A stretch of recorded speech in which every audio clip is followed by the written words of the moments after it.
এলাকাটা হয়তো অনেকেরই চেনা, আবার যদি কেউ চিনতে না পেরে থাকো তাহলে বলে দিই, দাঁড়িয়ে আছি এই মুহূর্তে হাতিবাগানে, ঠিক টাউন স্কুলের পেছন দিকটায়।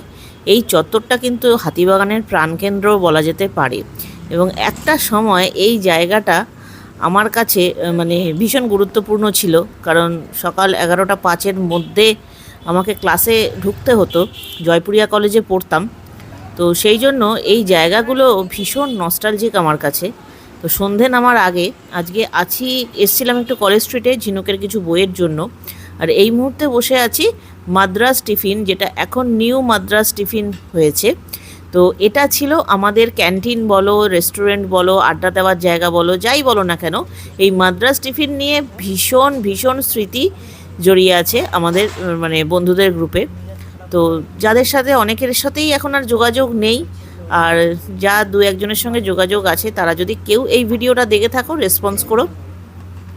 এখানকার এই যে আইটেমটা দই বড়া, এটা কিন্তু ভীষণ জনপ্রিয়, আর দুখানা দই বড়া দেয়, মানে সেটা এক একটা দই বড়া একজন মানুষের পেট ভরার জন্য যথেষ্ট।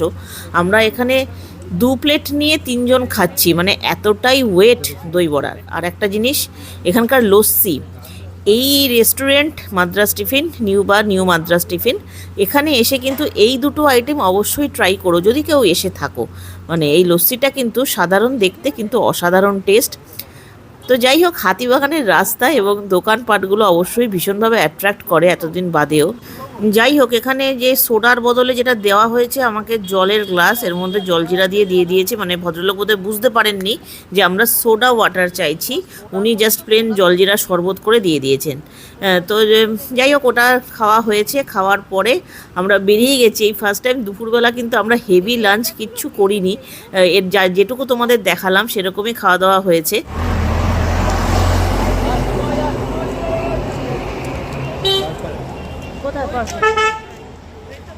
আরে গাড়ি চলে এসছে রে, যা গোলবাড়ি অবধি।